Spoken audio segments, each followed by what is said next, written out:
Hey, folks. Well, Keefe seems to have survived that Western gauntlet and then come home, and we got some incredible play from who? Oh, yeah, Samsonov. And we're going to break it all down for you right here on the OZone. You're in the offensive zone, your place for Leafs hockey.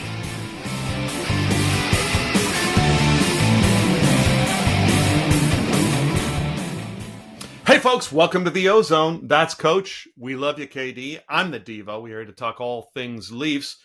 I'm coming to you from an actually kind of nice, warm, sunny Toronto, the OZHQ. Coach, where you at?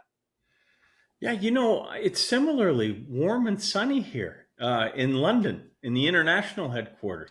What's going on?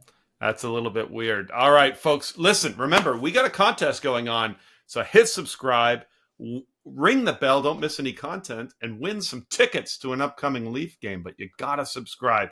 Share it with your friends. Spread the word. Heck, if they win, you can go to the game, and it helps you out as well. And also increases your chances to win. But leave a comment. Helps us get better and, get some things off your chest. We need to do that as Leafs fans every once in a while. Devo. Okay. The best thing about that is they get to meet you at the game, right? Yeah, I'll be at the game. I'll be coming around and saying hello to the lucky winners. We can expect some entries from the ladies. He's All taken, right, ladies. He's taken. Yes. Okay. That's true. Okay, folks. The Keefe era continues unabated. Coach, this team. It's wild. They didn't play particularly well versus Winnipeg on Wednesday night. Yet they got a shutout and an OT winner with Matthews scoring, of course. So he's still on a clip. But I guess all we can say there is, wow, what an outing from your boy Sammy. That's something. Devo, we like to say we see these things coming. And in fact, I did call the Seattle game 3-1. But nobody could have seen this coming from Samsonov. As the subscribers know, Ilya was my man last season. Man, Ilya. But boy, has he ever been struggling. He couldn't see this coming. So I think you got to give him credit for battling, right? Yeah, he's not out of the woods yet. Let's not go crazy with this. But it's shaping up for a really tough decision here when Joseph Woll comes back. And I think the timing on that's maybe mid-February. It was pretty clear cut who the two guys were going to be. Well, Samsonov keeps playing maybe not shutouts, but well, that's a tough decision now. Because and you wave Martin Jones, you're losing him, right? I guess that's true. But I mean, if Wall comes back, you got to play him in net a few times at least, right? No. I'm saying Wall's a definite. He was the one before he went down. What do you do, Samsonov for Jones? Well, it was easy. It was Jones. Now maybe it's not so easy. Yeah, I agree. I would also say, though, in that game, you mentioned the Matthews goal, assist to Nick Robertson. Nick Robertson. Yes. Playing in overtime. Credit to him for perhaps finally seizing his opportunity. He played 17 minutes in that game. On the season, he's under 11. So I think he's had 3 shifts ever in overtime. All 3 have been goals. 2 for and 1 against. So, look, Devo, we know he can score, but his problem's been, Keefe doesn't trust him defensively. Yeah. So Keefe doesn't trust him defensively. How bad could he be? He's being singled out for being bad defensively with this group of Leaf forwards. Yeah. That's not great. It does say a lot. Yeah. But hey, credit to him for battling, though. I hope he gets on fire because we got to find out whether he fits here or whether he has some value elsewhere. At the very least, he's increasing his potential trade value. And so as Leaf fans, we need him to perform. Absolutely. It's great to see him finally not having an opportunity ending in injury. He's been quite disappointing his last 3 or 4 attempts and opportunities, let's call them. But Yeah. this last little round, he's making the most of his chances. He's showing up on the score sheet, and that's all you can do. Listen, we've commented most recently quite a bit, actually, Coach, about some of the puzzling, or at least some of the different types of communications from Keefe these last few weeks. But he didn't really mince words on Wednesday after the win. Also, he benched 3 of his 4 stars for part of the second period. We've never really seen that. Is this frustration? Is this a side of Keefe that has always been there, but we've never seen in public? What is this, Coach?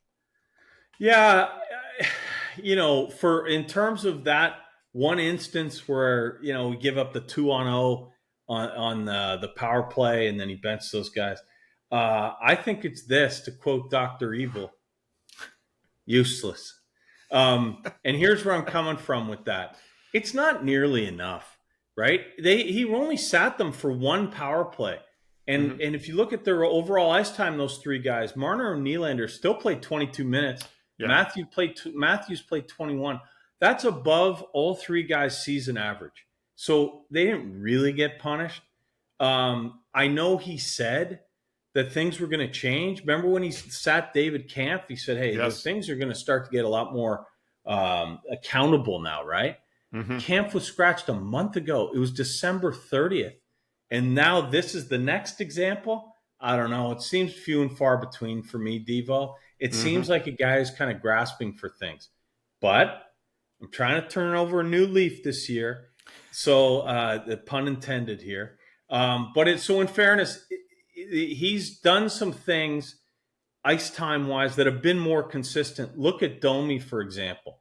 So Domi is down around 12 minutes a game. I know Leaf Nation doesn't like that. But if you look at Domi, not only is he struggled defensively, he has double the penalty minutes of anyone else on the team this year. Okay, now Leaf fans may say, well, that's because he plays physical. No, he doesn't. You're dead wrong if you think that. He's 17th on the team in hits per 60 minutes, 15th in hits overall. So he does not play very physical, at least in terms of hit. He takes a lot of penalties, though. So, I mean, that's pretty ugly. But look, Domi's probably the best July signing that we had. Think about this. Bertuzzi makes 5.5, and he has 6 goals. Gregor has the worst plus-minus on the team of anyone named Reeves. And I'm not bringing up the Reeves or Klingberg. Those are layups. But so, yeah, I don't know. Keefe, yeah, he's acting tough. He's hamstrung by the roster for sure. But come on, let's not kid ourselves and think he's a disciplinarian now all of a sudden. Yeah. Well, I think that's fair. I mean, this team, in my opinion, even with this roster, I don't think this team has shown its best. That's my take. It hasn't really gelled yet. The new guys from the summer, as you brought up, and rightfully so, the bottom 6 still, they aren't trusted in shutdown roles. The special teams hasn't been what we've come to expect over the last few years, particularly the penalty kill. It isn't what it could be. So let's put aside coaching for a moment and look at roster construction. If you could add 2 pieces to this roster, and I'll give you a caveat, one can't be a goalie. Okay? Can the other one be? No goalies here. No goalies. All right. What would they be? And explain why you think a couple of pieces, or how these pieces can come in and either fill a need or help lift all boats, if you will. Yeah.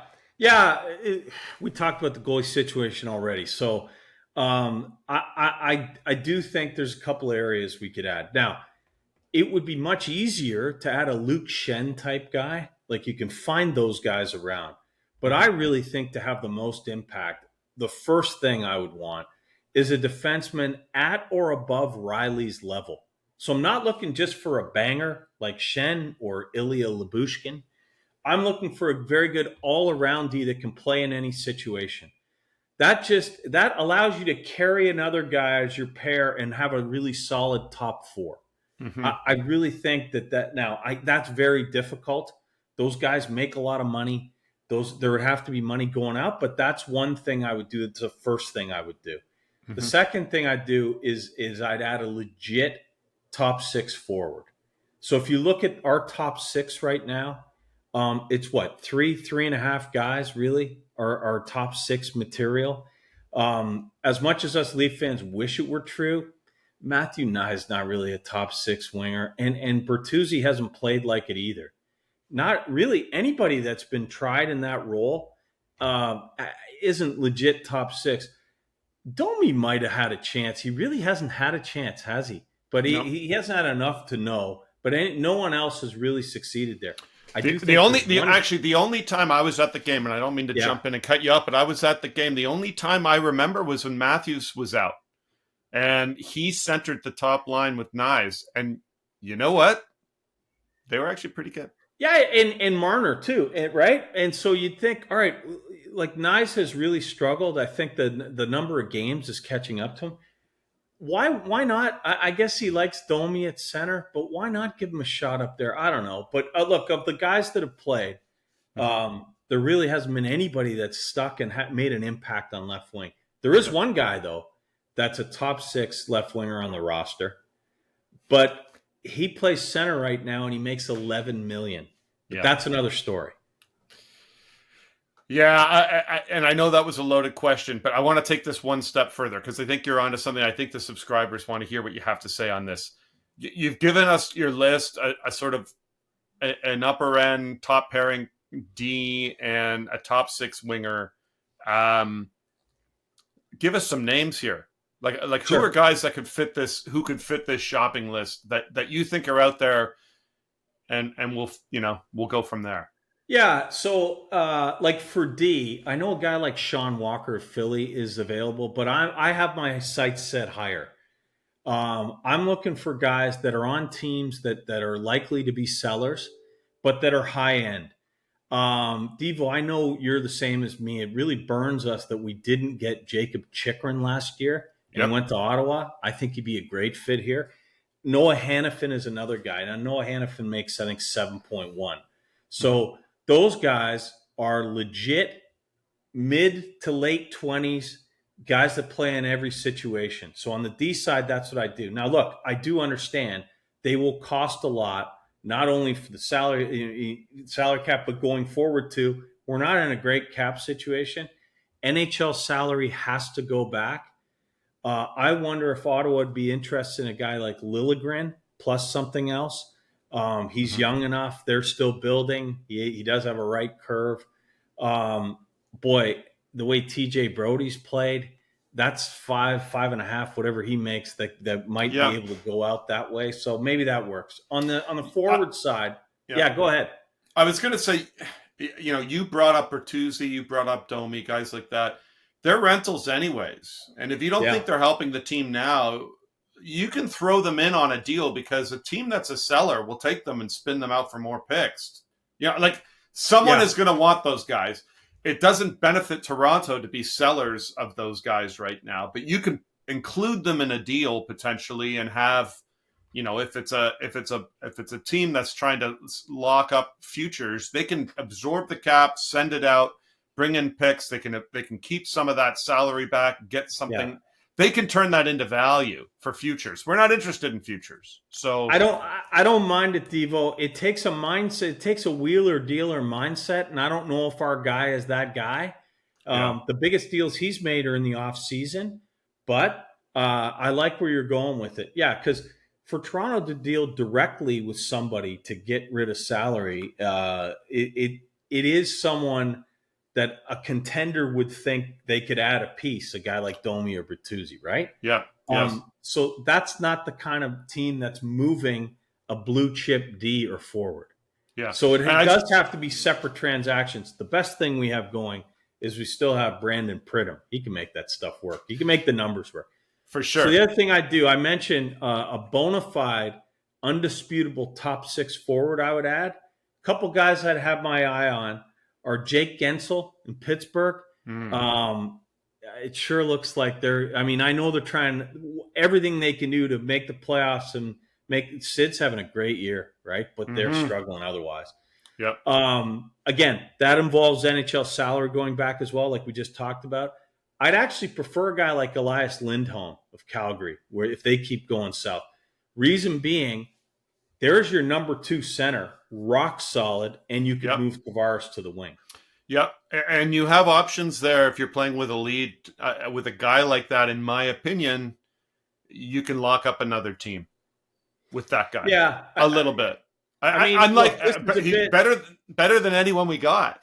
Oh, for sure, he's a stud. It's a bit of hope, right? I get it. What I'm shooting for is way more difficult than going and adding a guy who makes 1.5 that's going to be steady. We got enough steady. Like I think it's quality over quantity if it's possible to do here.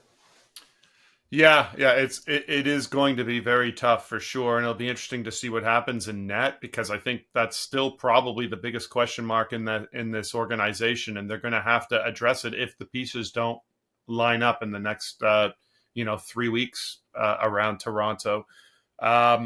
Listen, folks. It's not just a question for Coach. It's a question for you, too. Give us your comments on this. What would you do if you could bring in a couple of pieces and name them? Let's see if we could make some trades work. There you have it, folks. Everything you need to know about the Leafs, we got you covered right here on the OZone.